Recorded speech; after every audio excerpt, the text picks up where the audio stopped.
Good evening friends, welcome back all of you. नमस्कार, आदाब, सत श्री अकाल, वड़क्कम, जोहार। आप सबों का हार्दिक अभिनंदन। लगातार इस यूट्यूब चैनल में आपको प्रश्नों की एक सीरीज के साथ बेहतरीन ज्ञान के सोर्स और विभिन्न प्रकार के प्रतियोगी परीक्षा के लिए तैयार किया जा रहा है। तो बने रहे इस वीडियो में और देखिए अंतिम तक। If you love this video, please share and subscribe to your friends and fellows. Let's start the first question about कभी कभी समाचार पत्रों में चर्चित स्विस चैलेंज मेथड क्या है। स्विस चैलेंज मेथड से आप क्या समझते हैं? क्या ये जो एनपीए की जो समस्या है उसको समाप्त करने के लिए लाया गया है, या फिर सार्वजनिक खरीद, पब्लिक सेलिंग, पब्लिक बाइंग और अर्थव्यवस्था में ब्याज दर को कम करने से संबंधित है, या फिर पब्लिक प्राइवेट पार्टनरशिप का एक कंसेप्ट है? Second option is correct. You know about that की स्विस चैलेंज बोली लगाने की एक ऐसी विधि जिसका उपयोग अक्सर पब्लिक सेक्टर के जो इंटरप्राइजेज हैं, जो बड़े बड़े इंडस्ट्रीज हैं, जो बड़ी बड़ी परियोजनाएं हैं, उनमें किया जाता है, जिसमें एक इच्छुक पार्टी एक एग्रीमेंट के लिए एक प्रस्ताव या एक परियोजना के लिए बोली लगाना शुरू करता है। इसके बाद सरकार परियोजना का विवरण जनता के पास रख देती है और इसे क्रियान्वित करने के इच्छुक अन्य लोगों को प्रस्ताव के लिए आमंत्रित करती है। इन बोलियों की प्राप्ति पर मूल ठेकेदार को सर्वश्रेष्ठ बोली का मिलान करने का अवसर मिलता है। स्विस चैलेंज के द्वारा एक जितना भी संकटग्रस्त कंपनी है या उसकी परिसंपत्ति के लिए जो दो दौर होता है, इसका दो दौर में बोली लगाई जाती है। मान लीजिए कि कंपनी बिजली संयंत्र, कंपनी कोई ए है, उसने बिजली संयंत्र के लिए 5,000 करोड़ की कीमत का बोली लगाया फर्स्ट राउंड में। इसे सार्वजनिक कर दिया गया। उसके बाद 5,000 राउंड में 5,000 कर दिया, 5,000 करोड़ में खरीद लेंगे। उसके बाद उसको सार्वजनिक जनता के लिए बेच दिया गया। सेकेंड राउंड की बोली लगाई गई। अगर कोई कंपनी दूसरी कंपनी है, कोई अगर बी है, उसने 5500 करोड़ में अगर इसकी बोली लगा दी तो कंपनी ए को इसके लिए दूसरा अवसर दिया जाएगा। यदि वह इसे स्वीकार करता है कि नहीं, हम 5500 करोड़ में नहीं कर देंगे या 5500 करोड़ से कम कीमत पर कर देंगे, तो स्वाभाविक है वो जो कंपनी है वो बी को मिल जाएगा और उसकी बिक्री कर दी जाएगी। ओके, स्विस चैलेंज से एक प्रकार का बोली लगाने का तरीका भी बस। नेक्स्ट क्वेश्चन है, निम्नलिखित कथनों पर विचार कीजिए। केंद्र वित्त आयोग संघ और राज्यों के बीच संसाधनों और खर्चे से जुड़े जितने भी जो रिस्पॉन्सिबिलिटीज होती है, जो उत्तरदायित्व है, उसमें जो विद्यमान लंबवत, वर्टिकल और क्षैतिज असंतुलन को बैलेंस करने की प्रयास करता है। दूसरा है कि केंद्र वित्त आयोग के साथ साथ पंचायतों और नगरपालिकाओं के संसाधनों का आवंटन करने के लिए राज्य वित्त आयोग का गठन किया जाता है। क्या पंचायतों और नगरपालिकाओं के संसाधनों के आवंटन के लिए राज्य वित्त आयोग का गठन किया जाता है? तीसरा है, 15वें वित्त आयोग ने पंचायतों और नगरपालिकाओं के लिए पहली बार प्रदर्शन आधारित अनुमोदन अनुशंसा की है। Is it right? जी नहीं, केवल और केवल पहला स्टेटमेंट सही है, बाकी दूसरा और तीसरा गलत है। देखिए, केंद्र वित्त आयोग संघ और राज्य के बीच संसाधनों और जो खर्च, उसके उत्तरदायित्व से जुड़े हुए जो विद्यमान लंबवत और क्षैतिज असंतुलन को कोशिश करता है कि कम से कम रखने का प्रयास करता है। 73वां और 74वां संविधान संशोधन के द्वारा तीसरे स्तर के रूप में, यू नो अबाउट दैट, स्थानीय सरकार का गठन किया गया। संविधान के भाग 9 और भाग 9A में इसको शामिल करने की बात की गई और 5वां आयोग राज्य वित्त आयोग का गठन किया गया। केंद्र वित्त आयोग को राज्य वित्त आयोग की सिफारिशों के आधार पर पंचायतों और नगरपालिकाओं के लिए संसाधनों का आवंटन करने का आदेश देता है। ठीक है। 13वें वित्त आयोग के द्वारा प्रदर्शन आधारित, 13वें वित्त आयोग के द्वारा, ना कि 15वां वित्त आयोग के द्वारा, 13वें वित्त आयोग के द्वारा प्रदर्शन आधारित अनुदान, एक तरह से जो ग्रांट मिलता है जिसको रेवेन्यू रिसिप्ट का पार्ट बोला जाता है। ठीक है। उस ग्रांट पे मतलब एक तरह से कोई ब्याज देने की कोई जरूरत नहीं होती है। वो जो ग्रांट प्रदर्शन आधारित अनुदानों को पंचायतों के लिए 6 और स्थानीय सरकारों के लिए 9 शर्तों के साथ स्थानीय अनुदानों में 35% निर्धारित किया गया था।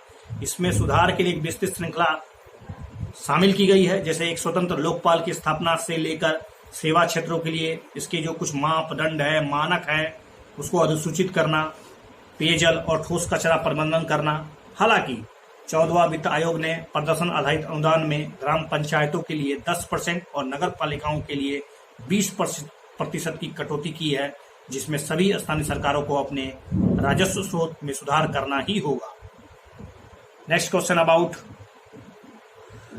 ये जो नेक्स्ट क्वेश्चन के बारे में आपको प्रश्न विचार करना है कि ये जो हाल ही में समाचार पत्र में चर्चित है GSAP पहल के बारे में विचार कीजिए।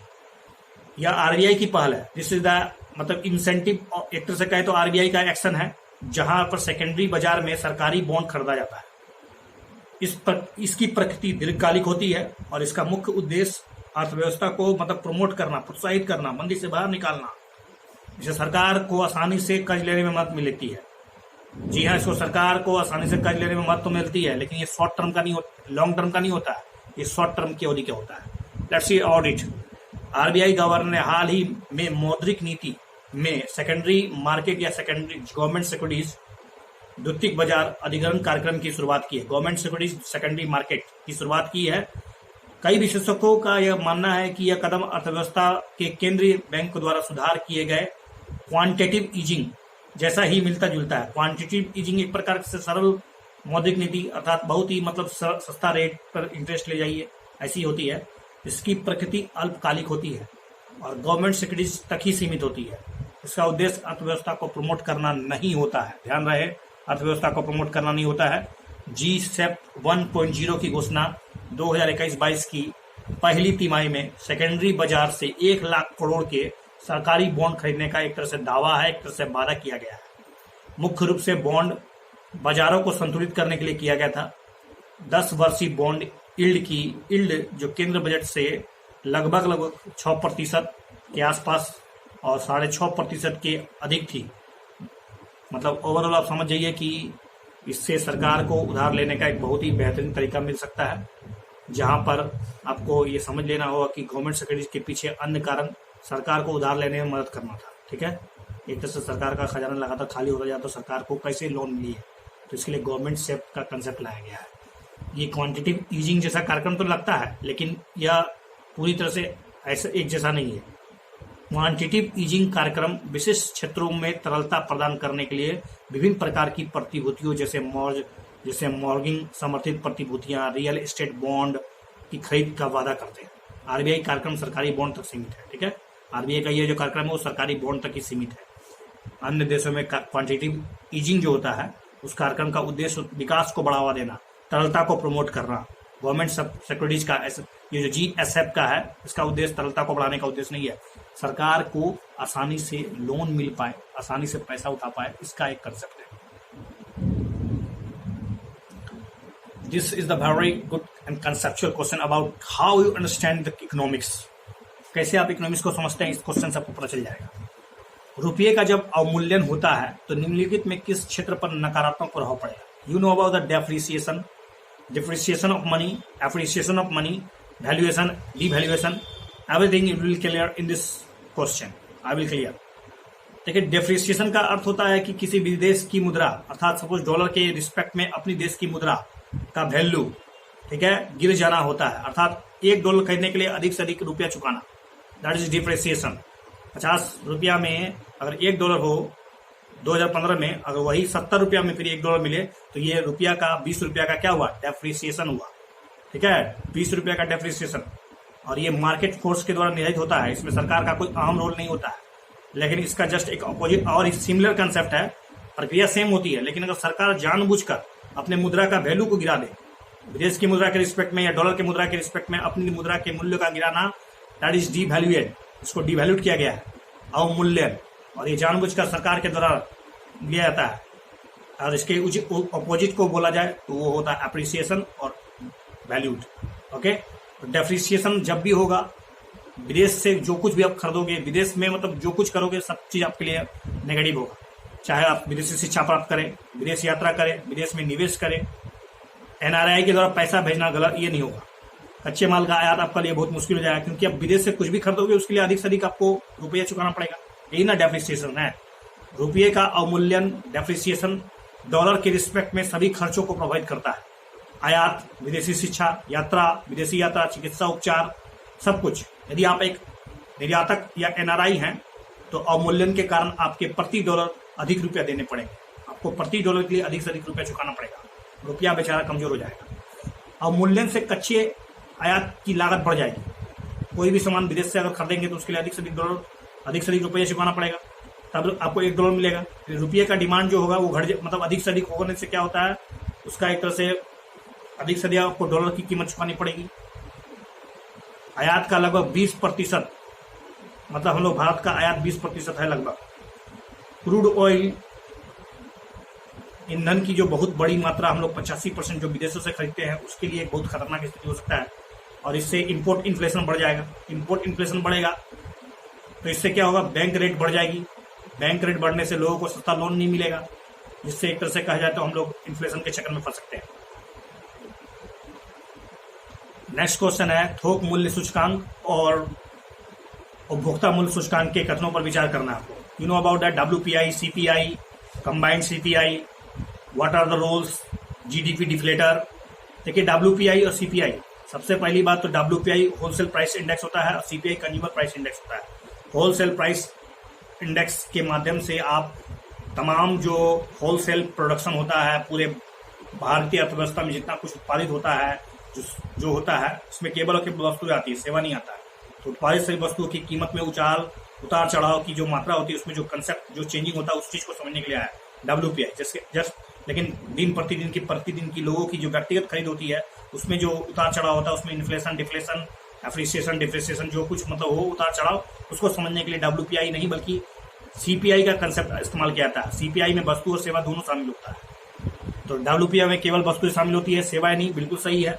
WPI वस्तुओं की थोक कीमतों के उतार चढ़ाव को शामिल करता है, बिल्कुल। मुख्य रूप से GDP डिफ्लेटर के रूप में इसका उपयोग किया जाता है। और WPI में जो विनिर्मित वस्तुएं हैं वो CPI खाद्य पदार्थ में अधिक भार है, मतलब WPI में विनिर्मित वस्तु ज्यादा है और CPI में खाद्य वस्तु ज्यादा है। और चौथा है कि RBI द्वारा मौद्रिक नीति के रूप में WPI का इस्तेमाल किया जाता है एक मानक के रूप में। जी नहीं, RBI 2011 में इसको बदल चुका है, तो आपको पता होगा WPI नहीं बल्कि CPI का इस्तेमाल होता है एक मेजरमेंट के रूप में। Let's C audit.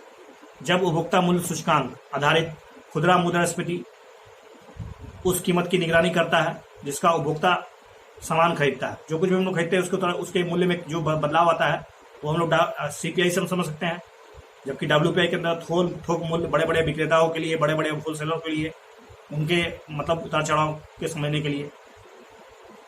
इसके अंतर्गत परिवहन लागत, कर, खुदरा मार्जिन, सभी बुनियादी कीमतों को ट्रैक किया जाता है। WPI के अंतर्गत केवल और केवल वस्तुओं की कीमतों को ट्रैक किया जाता है, सेवाओं की मूल्य में इससे कोई मतलब नहीं है।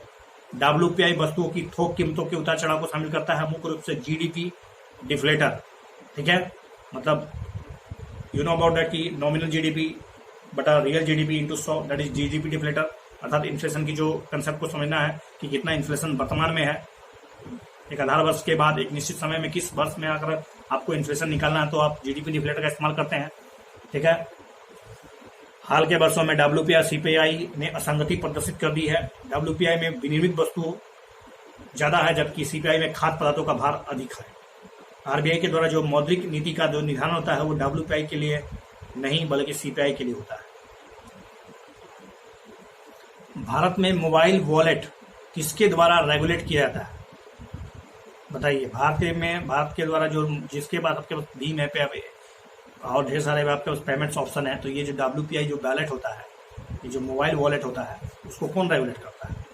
इसको RBI रेगुलेट करती है। RBI ने RTGS और आप जानते हैं NEFT में सीधी सदस्यता लेने के लिए केंद्र बैंक के द्वारा रेगुलेट मोबाइल वॉलेट जैसे भुगतान प्रणाली ऑपरेटरों को चरणबद्ध तरीके से सक्षम करने का प्रस्ताव दिया है।